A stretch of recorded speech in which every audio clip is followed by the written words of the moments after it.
Welcome to the Love Lab Podcast, a safe place to get real about sex. Whether you're a man, woman, single, or couple, this is the show for you. We are your hosts, Kevin Anthony and Céline Remy, and we are here to guide you to go from good to amazing in the bedroom and beyond. All right, welcome back to the Love Lab Podcast. This is episode 95, and it's titled Find Your Love Language and Improve Your Relationship. So we've talked a lot on this show about love languages, but we've never taken the time to really go through like the entire thing and why it's important and how to do it and all of that. It always seems to come up in context of something else that we're talking about.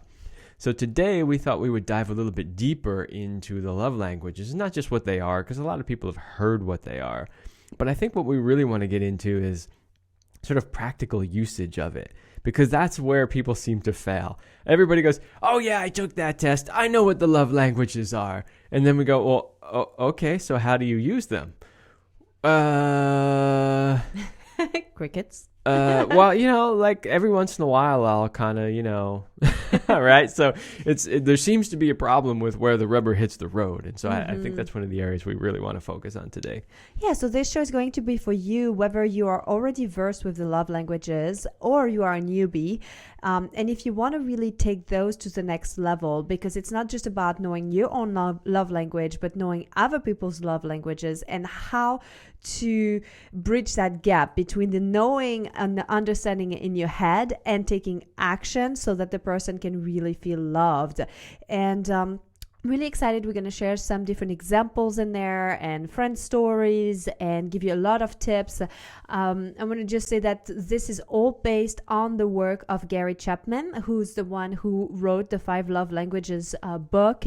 There is a test that you can take. It's a little quiz that he's got on his website, and we will put the link in the description below if you want to take that quiz. Sometimes it does help, but we will still walk you through each one of the love languages. But before we get into this, let's give a big shout out to our sponsor, Power and Mastery. So if you want to join the secret club of men who are great in bed, then check out Power and Mastery at powerandmastery.com. It is the most complete sexual mastery training for men, whether you want to have harder, stronger erections, last longer, or simply increase your sexual skills. So go to powerandmastery.com. All right. So where do we start here with the love languages?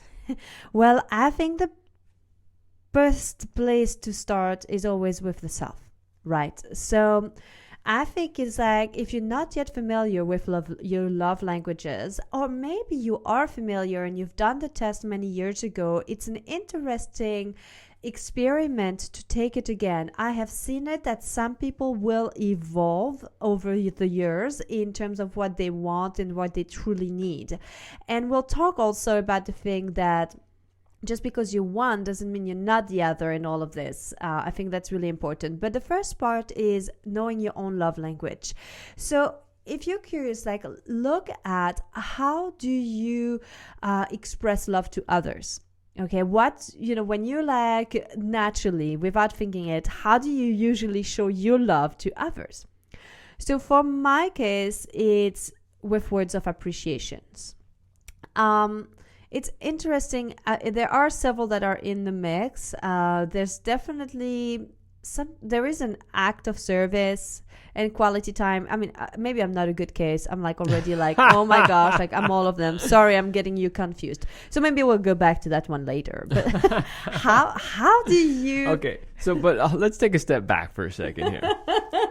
So there's knowing your love languages as far as how you naturally give to other people, and then there's knowing your love languages, which is how you like to receive from other people. So what you started talking about was what is sort of the way that you normally give to other people, right? So like for some people, it's like, well, when I see something, I buy them a little gift, or I think about them when I'm in the store and this thing, and then so I just like to give them little gifts over time. Like for some people, that's just naturally how they are in a relationship. For others, it's words of appreciation, right? Where they're like, I like to show them that I appreciate them on a regular basis every day. And so the first part of what you're talking about is look to see how you normally show up in a relationship without even doing the test, without trying to overthink it too much.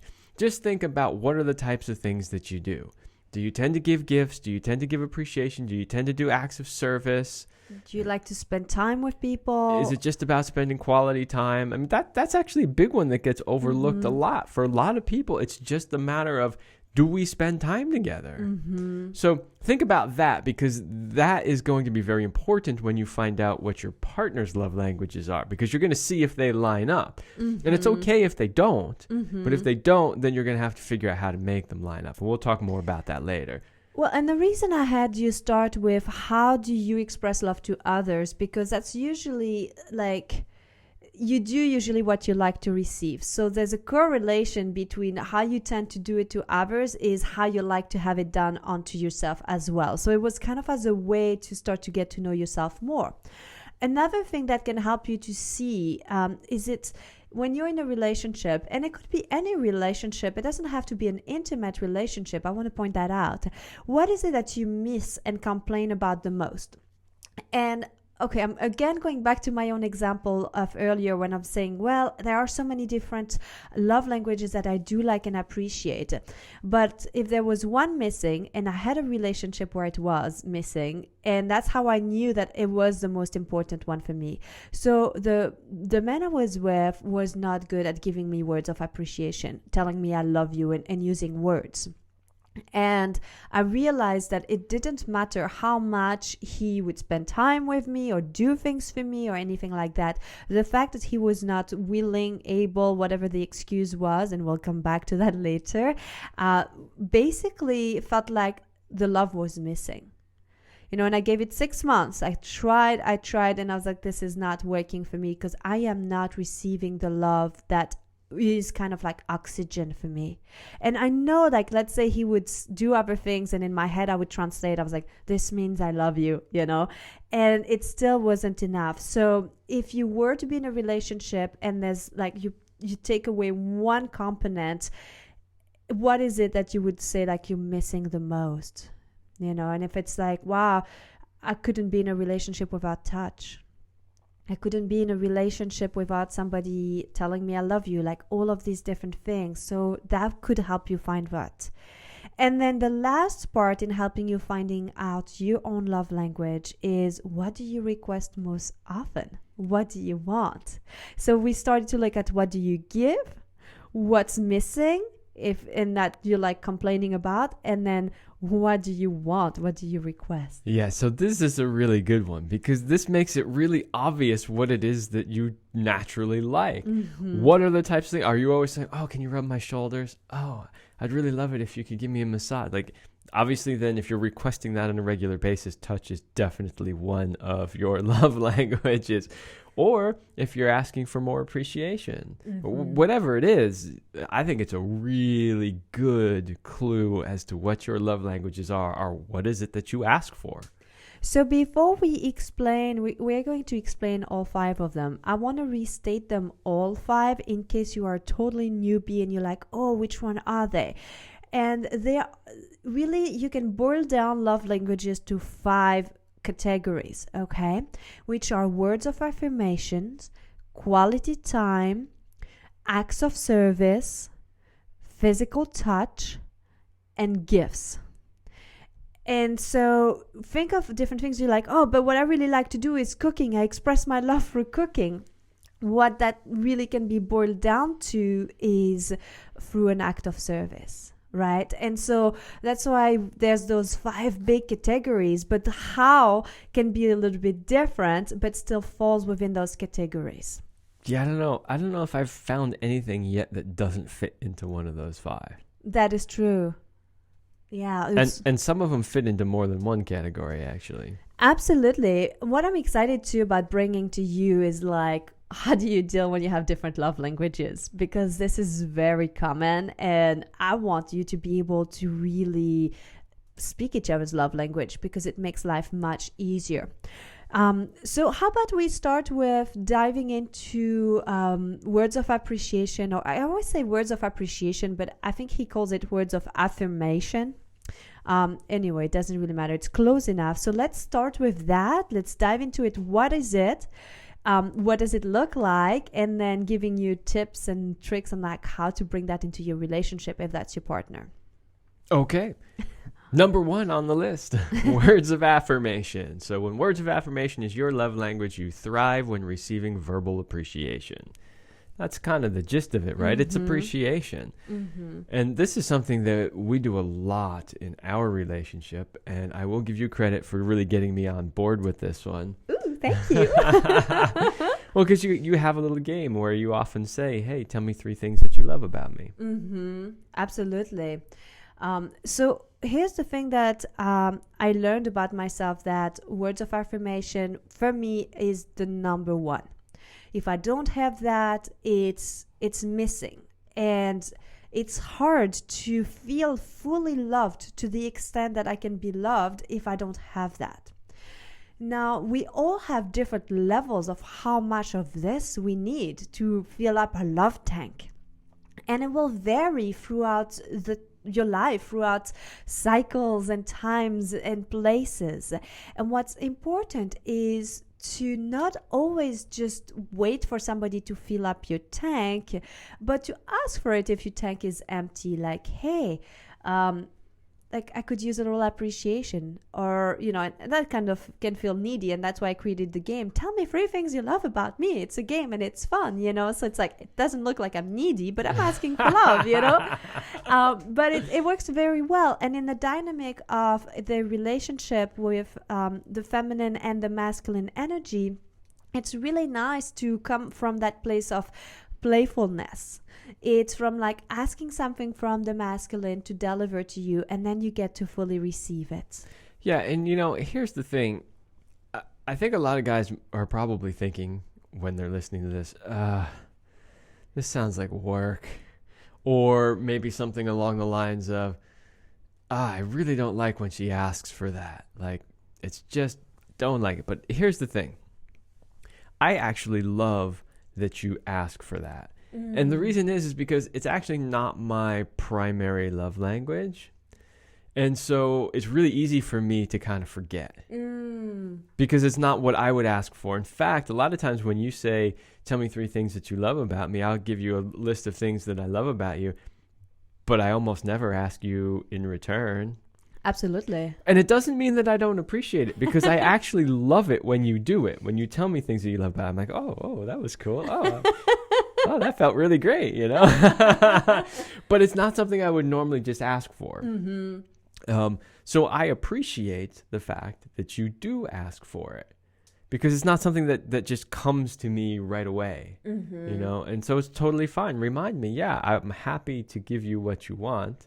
And it's all really about how you ask for it, So as long as you make it fun, you make it about a game, you show me how much you love when I do that, which motivates me more. You don't ask in a nagging, complaining, or you never do this kind of way. And it just makes it fun. And you're bringing a really good point there, Kevin, which is all about the request, how you do it. And notice that I said a request and not a demand. If you like demanding something, no one is going to give that to you. You're like, if that's an ultimatum and you have to give this to me because it's my love language, I mean, it's like, yeah, no thanks. If it's coming through as a request, it makes a whole world of difference. So how do you ask for a request? Which is like, I would love it if you told me things you appreciated about me. I would love to hear how much you love me. Tell me about something so meaningful that I did for you today. You see the variance of like asking for that. If the person is like, I can't do this right now, say, okay, I'd love at some point to hear it. Could we write it down and come back in an hour? Or can you commit to a time where you can do that? Like, it doesn't mean that because they say no, it's a no forever. Maybe it's not the right time. They're in the middle of a work project, in the middle of taking care of kids, whatever that is. Just reframe that. And it's really, really important. I also want to mention one more thing around appreciation, because I think it's really essential. I think every woman will thrive on appreciation, and you can't go wrong with appreciating a woman. But there is a right way to do appreciation, and that's is really what I want to give to you right now before we move on. Telling a woman she's beautiful may sound good, but it's not going to go really anywhere. And so, and if she is beautiful, she's heard that 1,000 times and it goes over her head every time.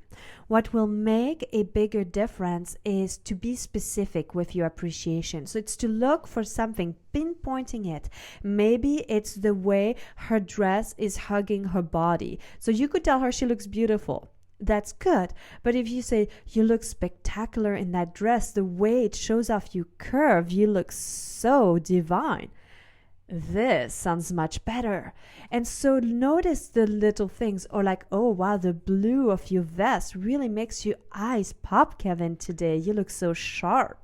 Yeah, and so why that's important is because it doesn't sound like it's just some canned response, and it shows that you as a guy are paying attention. And women really like that, when you pay attention, when you notice the fact that they trimmed a micro millimeter off their hair, and they're like, look at my hair, it looks so great, can't you see the difference, it's gigantic, and you're like, well, but don't lie no, don't lie. But what I'm saying is the more of those little details that you can notice and then use them in your appreciations, the better. And so when you're using those in appreciations, she all of a sudden goes, oh, he noticed that. Oh, he is paying attention. Absolutely. So I want to move to the second one on our list here, which is quality time.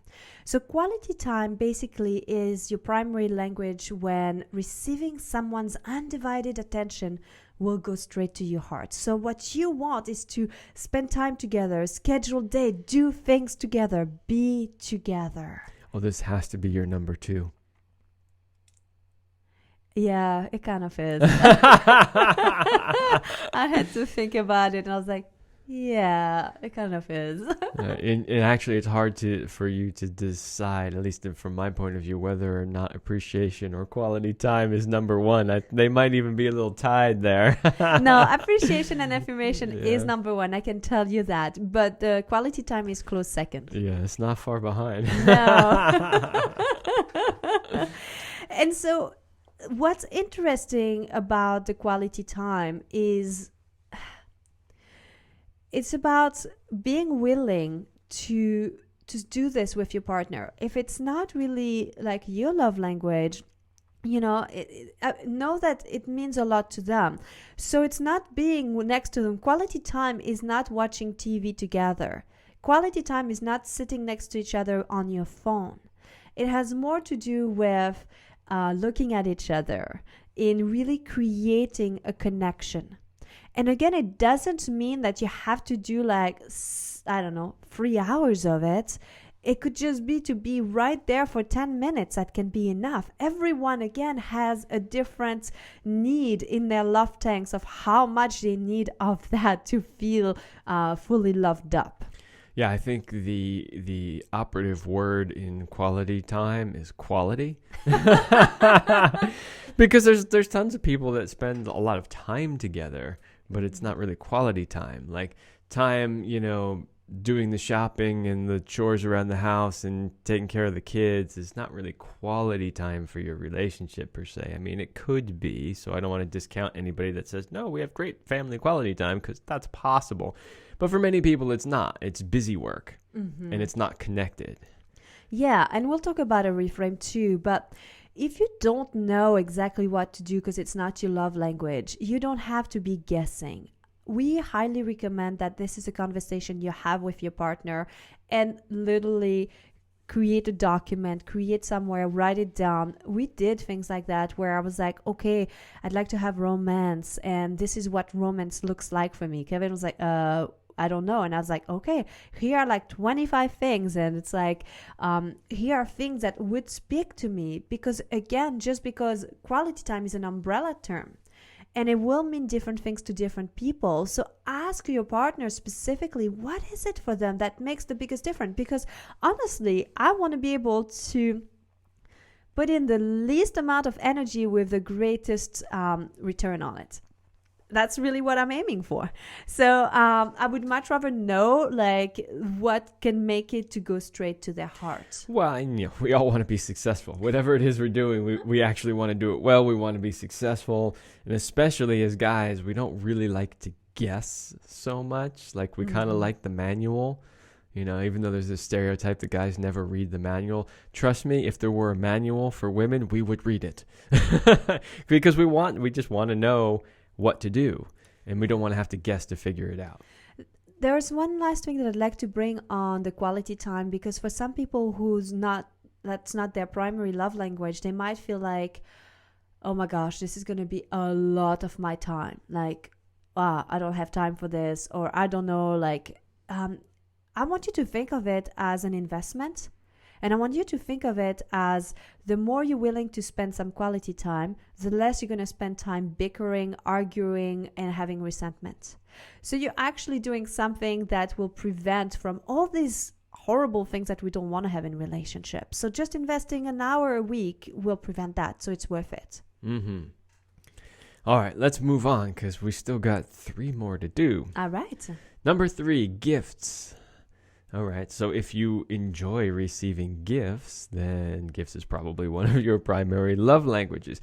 Here's the thing about gifts. I mean, it seems pretty straightforward, right? It's like, okay, yeah, we get it. You like to get stuff. But the key to gifts is that they don't have to be anything in particular. They don't have to be big. They don't have to be expensive.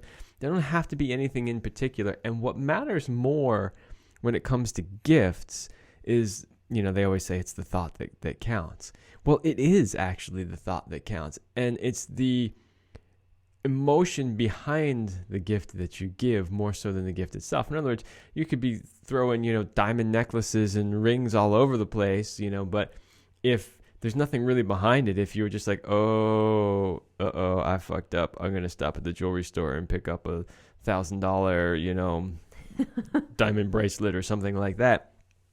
That doesn't mean the same thing as if you, just picked on your way home, like let's say you walk from the train station or whatever, and you picked some wild flowers that were growing and arranged them in a little bouquet. Like that shows way more thought and, in my opinion, more love and emotion than just something that you happen to just grab at the store because you were trying to, not get in trouble.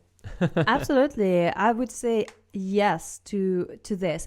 To me, gifts are the last on the list, so it's not that important, but I still will enjoy them and receive them. One thing that people need to really remember as we're talking about love languages is if you want your partner to continue to speak your language, you have to take the time to receive when they do something for you. And this is a really important concept, because if they make an effort to bring you a gift and you're like, oh, thank you, or don't look at it, or, oh, great, they're not going to want to keep doing this. And so your ability to fully receive and feel loved up for half a second, 3 minutes, whatever that takes, will make a whole difference. And just because you received something does not mean you have to give something back in return in that moment. It has more power to simply receive, because the transaction from going of a giver to a receiver is complete. And when you feel genuinely moved to be a giver, then you go and do it, rather than like, oh, I've received, so now I have to give. And if you really stay in your heart when you do that, there's no more like tits for tats, like, oh, he did this, she did that. It's more like, when am I moved? When do I feel like doing something special for the person that I love? Yeah, and it's totally great if it's sort of random, spontaneous, different things, different times. If it becomes a routine where like every week you get a certain this or certain that, it really does lose its value, because you're just like, it's just a thing that you do. It's a routine kind of thing. So try not to make it like that. It's a good one you're bringing. We have a friends that we know who he's very romantic and he's constantly doing things all the time. And one thing that I've noticed is, at first she was loving those things, and now they've been together for like 3 years or so. And I've noticed that sometimes she just goes like, not that she dismisses them, she still goes like, oh, thank you, and then kind of moves on.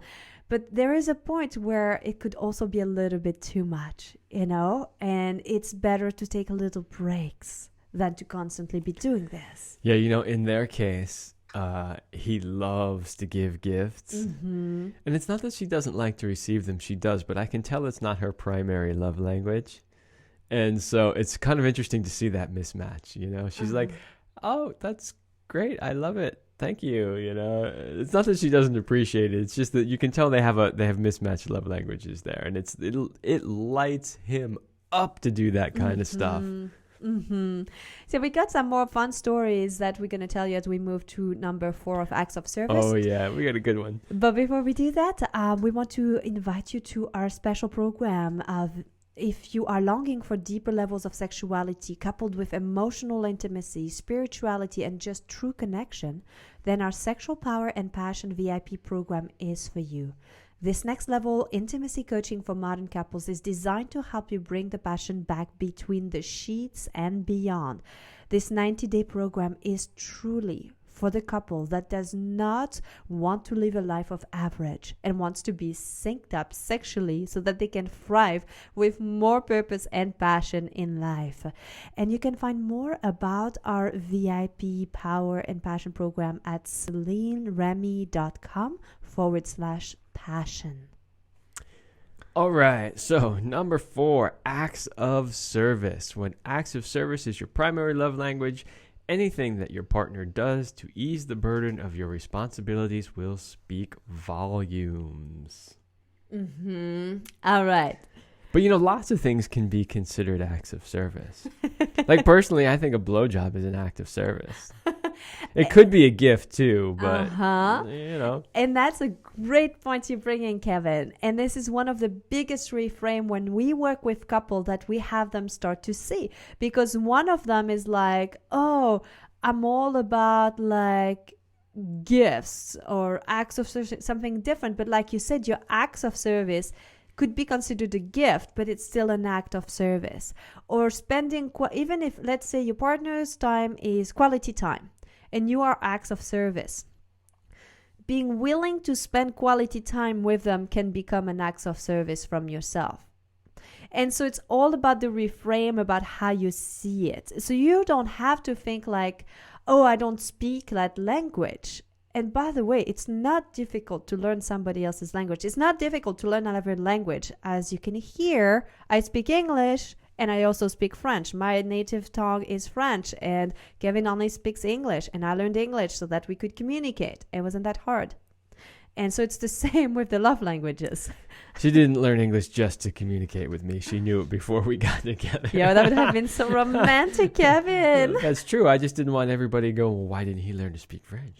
Yeah, good point. I had already. I know some were thinking that already. Yeah, I had already been in the States for nearly a decade before I met you. But let's just dive into this acts of service, because one of the things that you realize is that yes, there are overlaps, right? Mm-hmm. Because a blowjob could be a gift, could be an act of service, even falls into the touch category. That's true. Right. So and quality time if you make it last.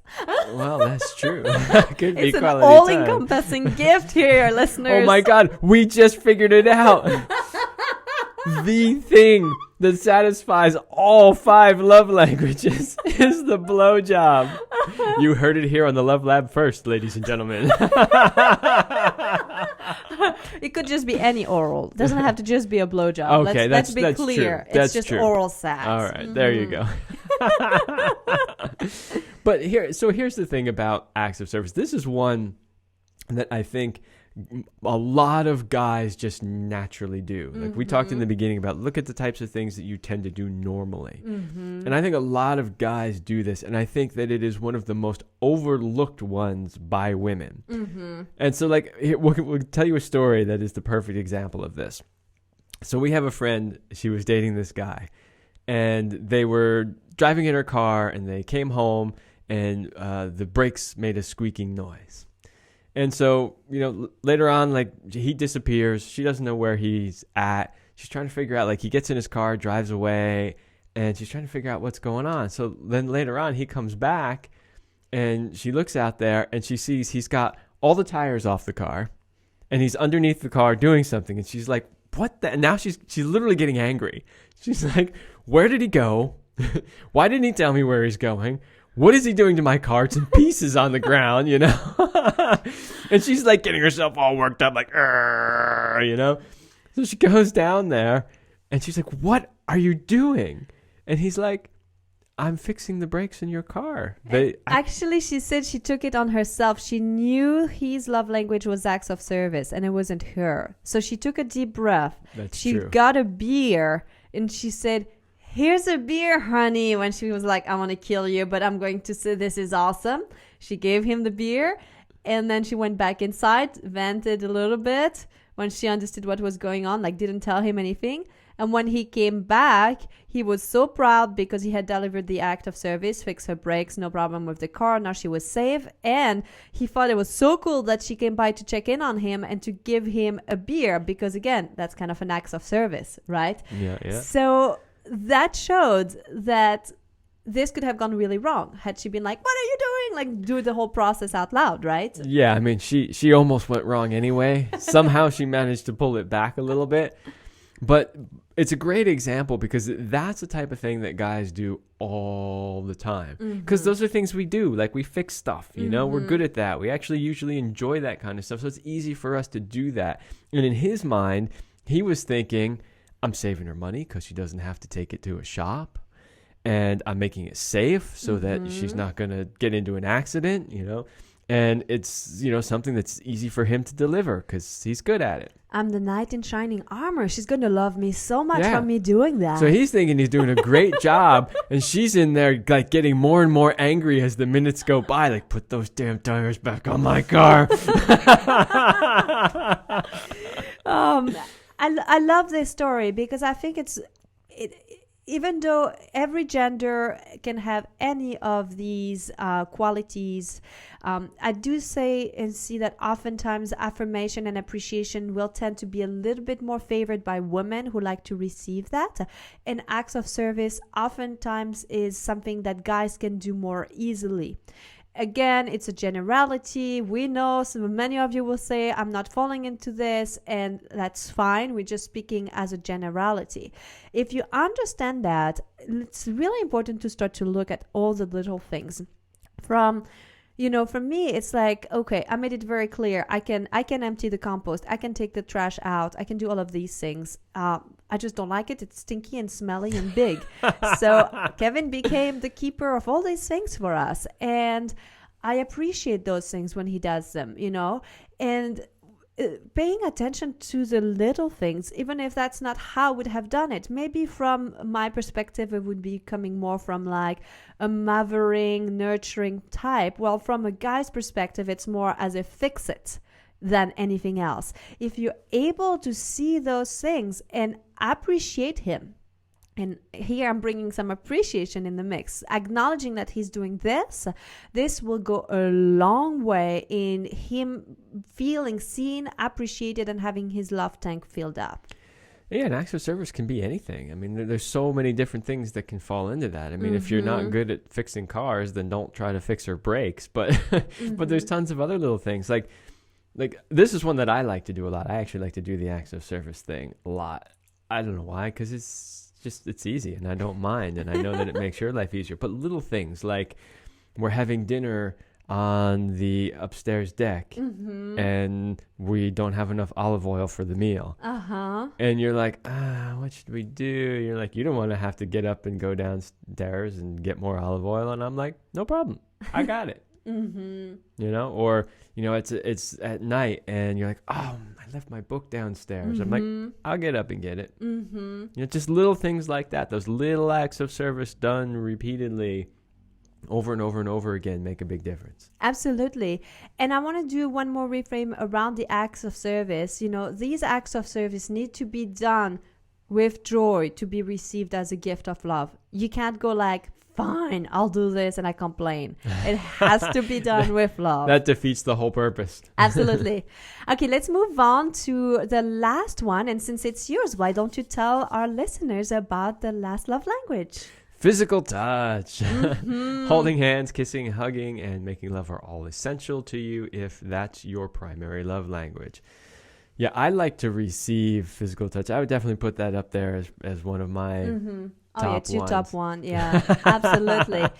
So a lot of guys will say touch first, and that's very common actually. But one thing that I've noticed that is very important to realize is touch and sexual intimacy are two different things. And oftentimes, for whatever reason, people lump these things together, and then the touch only happens when there's sexual penetration things happening. They think touch means touch my penis. Yes, which is fine.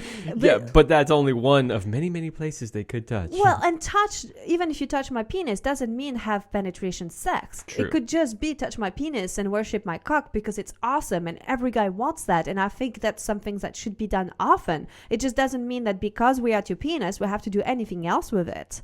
And I think that's really important that people realize that touch is essential and is a love language, but you need to separate the act of touching with the act of having sex, because a lot of people are then stuck in a loop where they only touch where they're going to have sex. And those men or women whose primary love language is touch are touch deprived and love deprived. And they kind of become a little bit needy, and there's not enough, and then they can be perceived as like, oh, he always wants to have intercourse because he's basically touch deprived. And we've worked with couples where we had them simply reintroduced non-sexual touch, or even sexual touch that didn't have to lead to anything but just touching a penis or grabbing ass or whatever that was. And that allowed the nervous system of the person whose primary love language was touch to start to relax, and they weren't coming on as so needy anymore, as like, I must have that. They knew they were getting their needs met. They started to feel loved, and then it was much easier for them to also give that love to their partner. Yeah, one of the most common dynamics we see when it comes to touch in couples is that he wants more touch, and she doesn't really want to do it because in her mind, and maybe even in his, every time she touches him, it means it has to lead to penetration, and she doesn't always want that, so she doesn't initiate the touch. I mean, if we had a nickel for every time we have heard that scenario. And so the big reframe is exactly what you said, which is it doesn't have to lead to sex. And, you know, this is something we teach in our online courses too, and we've talked about it in the show many times. But even if you do have sex, it doesn't have to lead to ejaculation, guys. You need to get over that. You need to figure out how to utilize your energy without it always resulting in an ejaculation. Because if you can do that, if she knows that she can go and touch your penis, or she can have some sort of sexual type touch without you having to go, oh, well, now you got to finish me. If she knows that, she's going to do it way more often. Absolutely.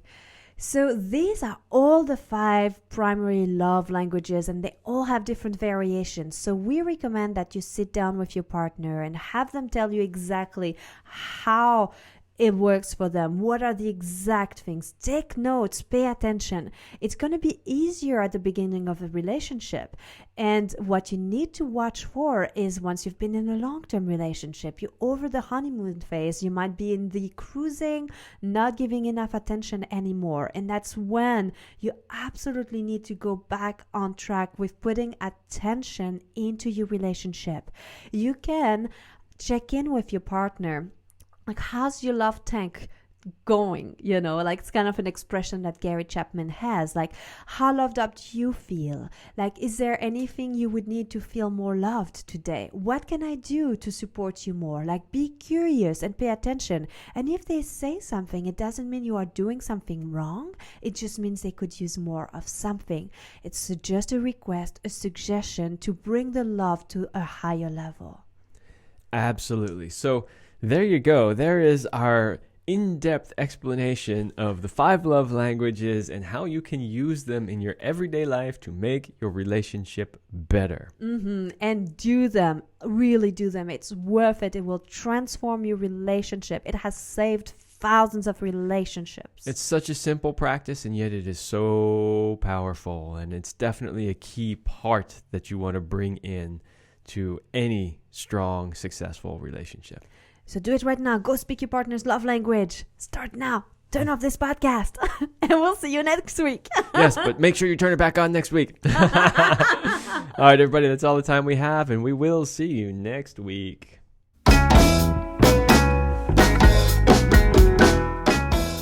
We hope you liked this episode of the Love Lab podcast. If you enjoy this show, subscribe, leave us a review, and share it with your friends. And for more free, exclusive content, join us in the Passion Vault at CelineRemy.com/vault. That's CelineRemy.com/vault. Thanks for listening. And remember, you're amazing.